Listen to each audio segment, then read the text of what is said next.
Vous écoutez Gaspard Navigue.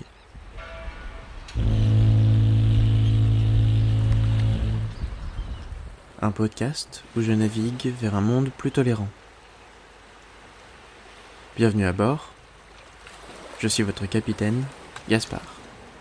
Bonjour tout le monde, bienvenue à bord. Bon retour dans Gaspard Navigue. Continuez à partager les épisodes, plus on est de fous, plus on rit. J'espère que vous allez bien. Cette semaine, avec Pierrick, on écoute un message que Clément nous a envoyé à nous tous. Et Pierrick nous présente la situation légale, en fait, en termes d'homoparentalité. Rejoignez la conversation sur les réseaux sociaux du podcast ou #GaspardNavigue. L'homoparentalité est un vaste sujet et je pourrais en parler assez longuement, d'où la longueur de l'épisode que vous allez écouter. Pierrick est en master de droit civil et il a étudié en long, en large et en travers les questions du mariage, mais aussi la PMA, l'assistance médicale à la procréation, l'adoption et la GPA, gestation pour autrui.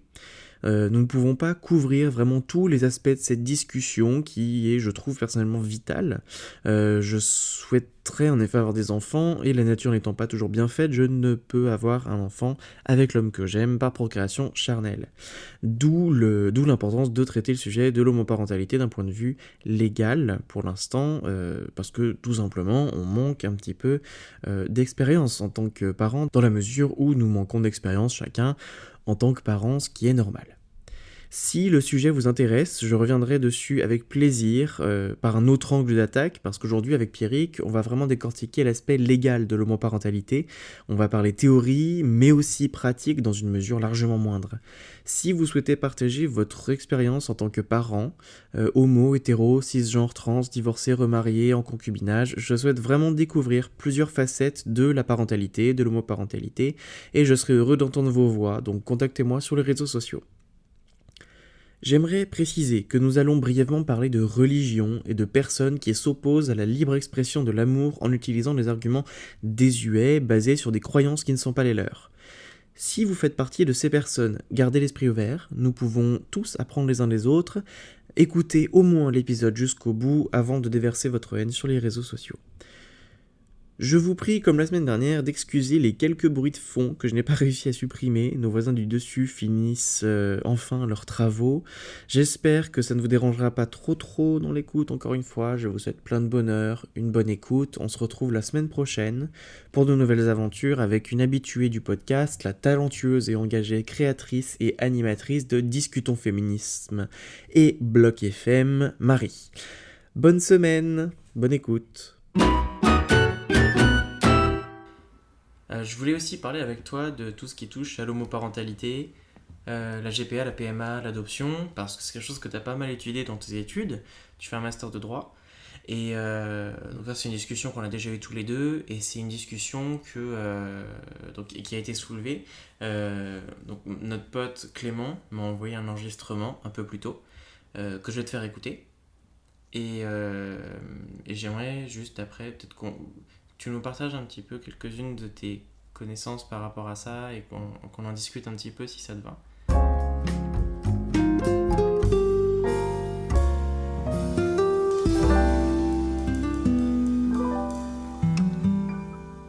Hello les amis, je suis Clément, je suis déjà apparu dans plusieurs podcasts de Gaspard et aujourd'hui il m'a donné l'autorisation d'utiliser 3 minutes d'un des prochains épisodes pour vous parler d'un sujet qui m'a particulièrement chafouiné, je pense qu'on peut le dire. Pendant le confinement, il s'agit de la chaîne YouTube Kezako, K-E accent aigu S-A-K-O. Pour la faire simple, c'est une chaîne qui est active depuis le 21 février 2020, d'après la date de création de la chaîne. Je l'ai découverte en fait à travers des pubs Insta et Facebook. Quand vous scrollez, souvent ils vous mettent un petit peu des pubs pour des programmes, pour d'autres chaînes ou des choses comme ça, avec un peu comme message un autre regard sur l'actualité. Donc je me suis dit bon, allons-y, pourquoi pas. La chaîne se décrit elle-même comme voulant offrir un décryptage vidéo des principaux mouvements qui agitent notre société et qui nous interrogent sur notre vision de l'avenir et sur les rapports humains. Et à l'origine de cette chaîne, on aurait un collectif de vidéastes et de citoyens. Alors je me suis dit, pourquoi pas, allons voir. Et en plus, étant quelqu'un de plutôt curieux, mais je suis malheureusement assez vite dépassé par les questions un petit peu pointues concernant la politique ou l'économie, j'ai parfois du mal à mesurer l'importance ou l'impact de telle ou telle mesure. Et c'est vrai qu'un peu naïvement, je me suis dit, bah chouette, une chaîne de banalisation de ces questions de société et des lois qui les entourent, ça peut être un peu intéressant justement pour décrypter un petit peu tout ça plus facilement. Donc quand je l'ai découvert, donc c'était il y a un mois et demi à peu près, un petit peu plus. Donc la plus ancienne vidéo avait un mois et elle avait seulement quelques vues, je crois une dizaine. Et la troisième vidéo, quand j'ai découvert la chaîne, n'avait qu'une seule vue. Titre de la première vidéo, la procréation médicale assistée. Premier truc, dans mon monde à moi on dit médicalement, mais ça c'est pas grave. Déjà, je vois poindre le bout de son nez le lien avec l'épineuse question de la loi bioéthique et l'ouverture de la PMA pour toutes qui a un petit peu agité les neurones de certains ces derniers temps. Soit. Deuxième vidéo, eugénisme. Ok, avec comme vignette pour la vidéo une image de Jean-Jacques Goldman en train de chanter « Elle a fait un bébé toute seule ». Je ne m'étalerai pas sur la notion d'eugénisme qui à elle seule, je pense qu'on pourrait en faire à peu près 6-7 heures de podcast. Mais voilà, on sent le truc un petit peu... Déjà sur ce moment, je me suis dit, ok, attention. Et troisième vidéo, au bout du raisonnement sur la PMA. Alors là, on s'accroche, la vidéo fait 1 minute 10. Donc au bout de quel raisonnement, on n'en sait rien, il n'y a que 3 vidéos. Et puis un raisonnement d'1 minute 10, voilà, j'ai un peu machin. Dès le début, les vidéastes et citoyens à l'origine de la vidéo tentent de poser une équation simple que voici. Je vous la décris telle qu'elle est dans la vidéo. En France, un couple d'hommes peut légalement devenir un couple de femmes. Donc on va déjà pas tenir compte du petit raccourci qui est fait, voilà. Donc effectivement, depuis 2016, une personne assignée homme à la naissance peut légalement changer son sexe ou genre au niveau de l'état civil. Ça reste un parcours du combattant. Donc voilà, gros raccourci, on dira rien. Et il continue en disant, la vidéo poursuit, voilà, en disant que les 2 hommes alors devenus femmes pourront avoir recours à la PMA. La putain de ta race, Christine. Ouais, non, je sais pas. Alors, je sais pas si tu es profondément transphobe ou si tu fais partie de ces groupuscules extrémistes qui essayent de transmettre de l'information, déformée à travers évidemment le prisme de ta perception du monde, qui consiste à faire brûler en enfer 80% de l'humanité. Mais ça, c'est un autre problème. Alors... Déjà, première chose, aujourd'hui encore, le sexe de naissance prime sur le sexe de l'état civil. Deuxième chose, la PMA, ou procréation médicalement assistée, désigne la rencontre entre un ovule et un spermatozoïde, soit appartenant au conjoint, soit à un ou une donneur ou donneuse externe en cas d'infertilité par exemple. Cela se fait soit in vitro en éprouvette ou in vivo dans l'utérus. Tu la sens là, ta connerie, Sandrine? Ça y est, tu captes, t'arrives à raccrocher un petit peu les merdés? Et ouais, mais ça y est, tu l'as compris. Il faut un utérus. Et oui, bravo! Sauf que voilà, aujourd'hui, dans les opérations de réassignement sexuel, il ne s'agit pas d'une greffe d'utérus. Aujourd'hui, les greffes d'utérus ne sont médicalement pas possibles. Ça n'existe pas. Donc deux messieurs devenus deux madames ne pourront pas mathématiquement avoir recours à la PMA. Donc, quoi? Ah, tu voulais parler de la GPA? Ah mais non, mais ça c'est pas pareil, Sandrine, tu peux pas tout mettre dans le même panier sous prétexte que ça fait appel à des choses qui selon toi sont contre nature. Ah mais non, bah renseigne-toi, bibiche. Enfin, si tu veux faire des vidéos qui parlent un petit peu des sujets d'actualité, il faut se renseigner, histoire d'avoir le bon vocabulaire, la bonne terminologie, et puis surtout pour éviter de raconter de la merde, parce que sinon ça s'appelle uniquement faire du buzz, et très honnêtement, on n'en a pas grand chose à cirer en fait. C'est pas très intéressant. Donc voilà. Bilan de la vidéo, transphobie volontaire, je ne sais pas, groupuscule extrémiste, on ne sait pas non plus, profonde ignorance. Dans tous les cas, je ne saurais que vous recommander d'éviter cette chaîne. Chaque vue en plus sur leur compteur est une micro-érection pour son propriétaire, et nom de Dieu, je n'ai pas envie de savoir qui se cache derrière. Donc voilà, je vous fais des gros bisous. Et voilà, on lâche rien, et ce genre de comptes sur les réseaux sociaux font partie un petit peu plus de... Non seulement ils ne partagent pas le savoir quant à ces questions qui touchent à des minorités, mais en plus ils participent à l'entretien d'espèces d'idées reçues qui planent autour de minorités auxquelles les gens ne pensent pas forcément à s'intéresser, et surtout à questionner leur propre perception des choses. Donc ça donne un espèce de merdier sans nom, où on est contre tout, mais en fait on est contre parce qu'on n'y connaît rien. Donc voilà, on se calme, on se détend la vulve et tout va bien se passer. Je vous embrasse. Donc on est de retour, on vient d'écouter le message que Clément m'a envoyé. Pierrick, t'as une expérience un petit peu, une expertise en tout cas là-dessus de par tes études. Déjà, t'avais relevé quelques petites incohérences. Oui, il y avait deux points particulièrement qui étaient faux. Tout d'abord sur le changement de sexe, c'est pas la loi de 2016 qui a accordé à tous le droit de changer de sexe, c'est un arrêt de la CEDH de 92, B contre France, qui autorise à toute personne le droit de changer de sexe. Et la loi de 2016, elle a facilité le changement de sexe, mais ne l'a pas ouvert, car précédemment, la Cour de cassation, pour procéder à la modification du sexe sur les actes d'état civil, exigeait la réalisation d'une opération médico-chirurgicale irréversible.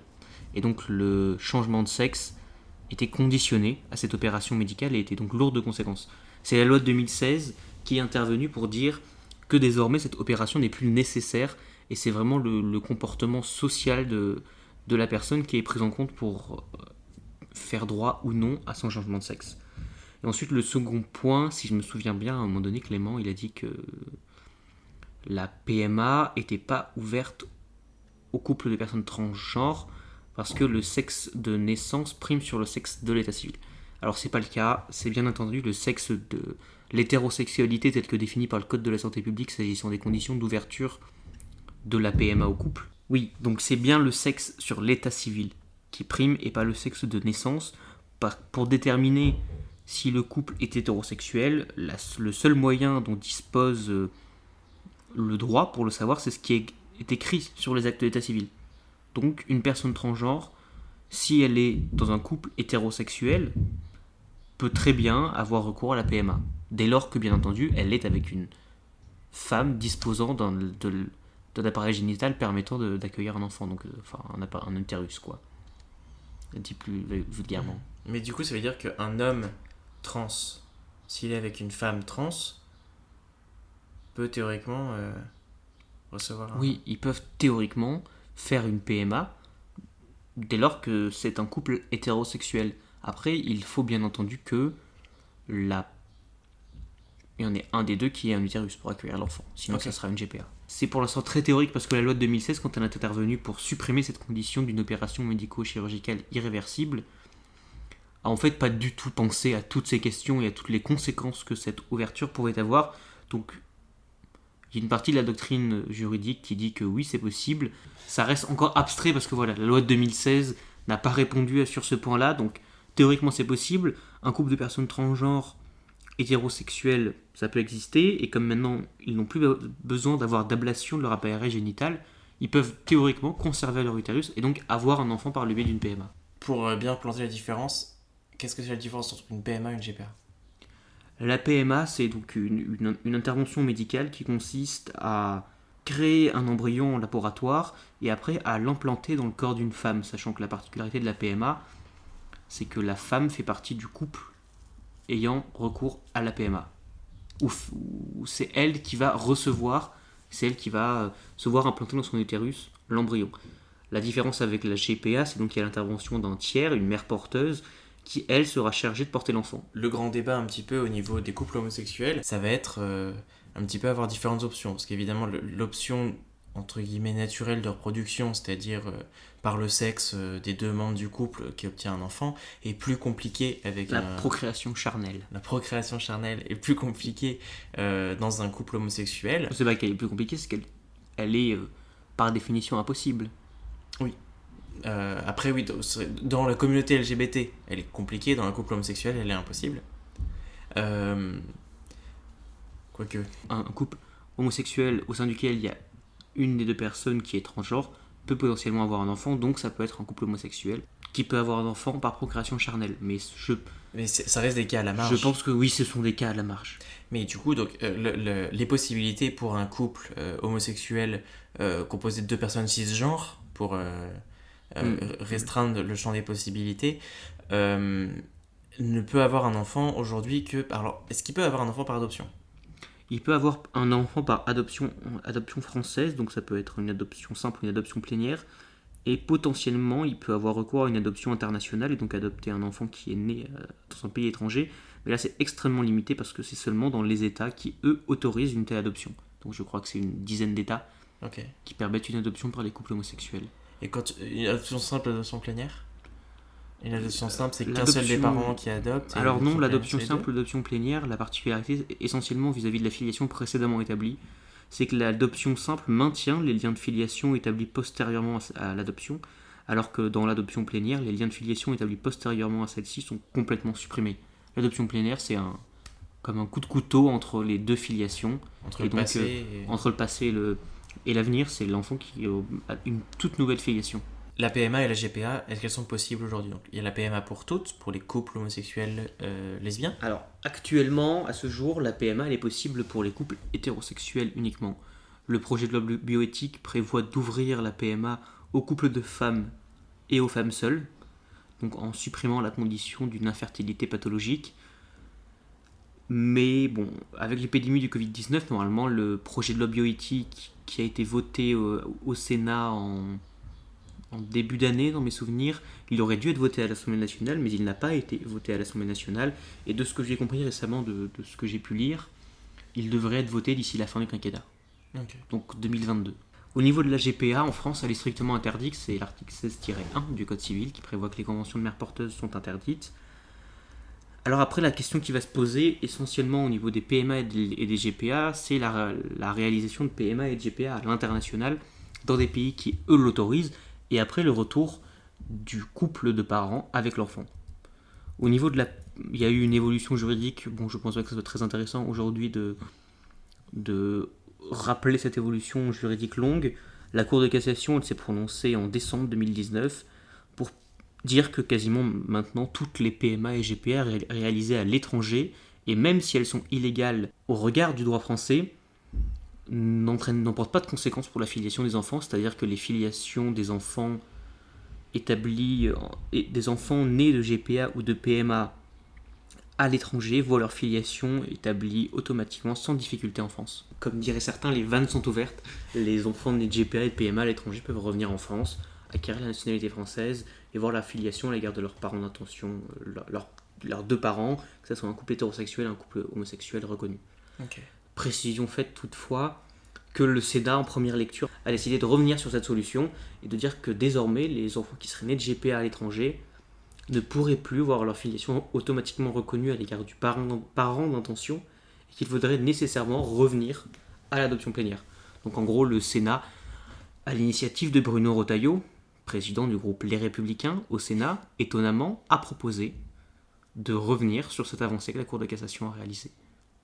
Mais il est peu probable que l'Assemblée nationale suive notre bon ami conservateur catholique. Quand on voit certaines discussions que j'ai pu avoir avec quelques amis, par rapport à ça, il y a quand même un certain nombre de groupes qui agissent contre l'adoption ou la PMA, la GPA, etc. Mais genre, qui agissent de manière un peu violente et particulièrement vocale sur le fait que pour eux c'est un genre d'abomination. Ils font les amalgames monstrueux entre adoption, PMA, GPA. Pour eux c'est toute la même chose, une perte de repères. Enfin, on peut voir un peu ce que sortent les gens de la manif pour tous, quoi. Donc ça rejoint un peu ce que c'est le problème de ce débat, c'est que le débat sur la légitimité, la nécessité d'ouvrir la PMA et la GPA à tous est nécessaire. Après, il faut que ça reste un débat respectable, il faut que ça reste un débat qui respecte les sensibilités de tout un chacun. Il y a des arguments qui peuvent être avancés des deux côtés sans forcément que ça parte dans l'invective, la violence et que ça dérive, voilà, sur la qualification d'eugénisme, sur la question de la marchandisation des enfants, de la réification des enfants et tout. Il y a pas mal d'arguments bons qui permettent de ne pas dire que les couples homosexuels sont des gens qui vont faire leur marché pour avoir des enfants à l'étranger ou qui veulent faire leur marché pour avoir des enfants en France. Je pense que là on a pas mal déblayé de choses. Et après, parce qu'après on risque de rentrer dans des considérations qui peuvent être beaucoup plus longues. Oui. De religion, de pratiques, etc. Oui, mais ça c'est pareil, la religion, les pratiques... Ouais, mais c'est encore autre chose, quoi. D'une part, c'est encore autre chose. D'autre part, la religion, en France, la France est un état laïque. Alors les religions, elles pensent bien ce qu'elles veulent. Oui, mais ok, mais d'un autre côté, pourquoi est-ce que notre... Quoique non, en fait. Parce que là, je vais sortir un argument à la con, mais notre vision à nous en tant qu'homosexuels est autant valable que celle de la religion, mais non, parce qu'en fait, on n'a pas eu le choix, alors qu'une religion, t'as le choix, quoi.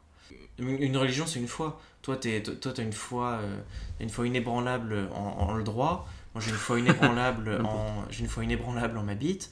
Mais pour autant, on ne vit pas à partir de ça. Toutes nos décisions ne sont pas gouvernées par nos croyances. C'est pas. Je pense que les croyances et les intimes convictions doivent avoir un rôle à jouer. Juste évoquer la Bible pour dire que ça doit pas être la GPA ne doit pas être légalisée en France.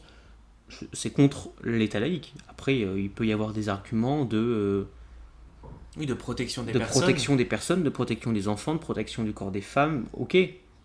Mais d'invoquer, de refuser la GPA au seul motif que Dieu est contre, je trouve ça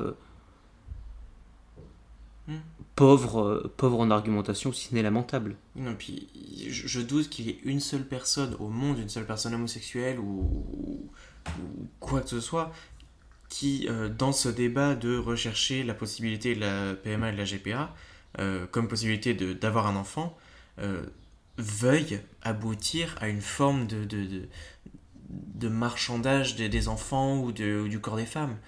Donc bon, c'est un argument qui est un peu con. Oui, moi le problème, clairement je suis favorable à l'ouverture de la PMA et de la GPA pour tous en France. C'est un peu dans notre intérêt à tous les deux. Or, c'est dans notre intérêt. Au début j'étais contre l'ouverture de la GPA, et puis c'est vrai que j'y réfléchis, notamment cet argument de marchandisation des corps. C'est ce que je dis souvent, c'est un argument qui peut peut-être paraître futile, mais on n'a pas attendu l'ouverture de la GPA pour marchandiser les corps, que ce soit le corps des bébés, ou enfin le corps des enfants ou le corps des femmes. Hein. On a la prostitution, nos batteries d'iPhone qui sont fabriquées par des enfants en Chine et dont les produits sont issus de mines exploitées par des enfants en Afrique, alors qu'on vient de dire que là, les Français ne doivent plus se préoccuper d'un coup comme ça, de façon, je sais pas, ça tombe du ciel, la réification des enfants, la marchandisation des enfants et tout.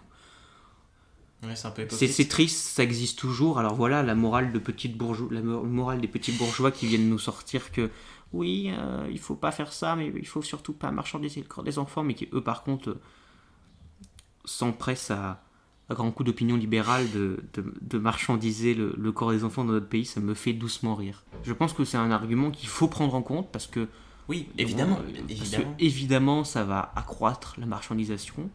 Mais je ne pense pas que ça soit un argument totem. Ce n'est pas l'argument principal contre l'ouverture de la GPA et de la PMA. On avait parlé un petit peu de ce genre de choses.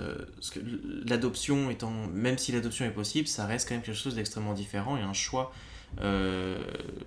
qui est beaucoup plus compliqué, beaucoup plus dur à vivre pour certains. D'une part, que la PMA et la GPA, et c'est absolument pas la même chose en fait. Et d'autre part, certes, la loi de 2013 a ouvert l'adoption à tous les couples, et donc aux couples homosexuels. Mais il faut bien avoir conscience que pour pouvoir réaliser l'adoption, il faut avoir l'autorisation du conseil des familles, ou à défaut l'autorisation d'une autorité, je ne sais plus exactement laquelle c'est. Et le problème, c'est que pour les couples homosexuels, l'autorisation d'adopter est très rarement donnée, ce qui fait qu'au final, certes, l'adoption a été ouverte en droit, mais au final, l'adoption, dans les faits, n'a pas été pleinement ouverte. En tout cas, merci beaucoup, Pierrick, d'être venu pour en parler. Je pense qu'il y a vraiment...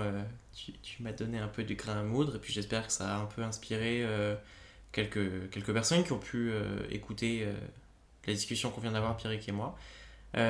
Merci, Doudou. Et n'oubliez pas, votez Taubira. Bon, merci Doudou, on se voit dans 30 secondes pour manger du pain perdu. Et je voulais aussi remercier Clément de nous avoir envoyé le message. Même s'il a dit n'importe quoi. Non, franchement, c'est cool d'avoir de participer comme ça dans le podcast, ça me fait vraiment plaisir. Et de nous donner matière à réflexion, c'est toujours quelque chose que j'accepterai les bras ouverts dans ce podcast. Merci à tous et on se voit la semaine prochaine pour de nouvelles aventures.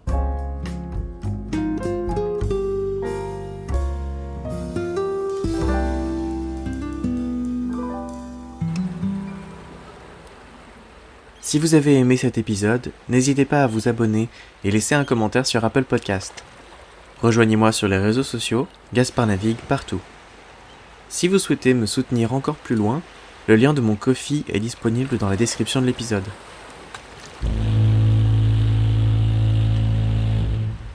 À la semaine prochaine!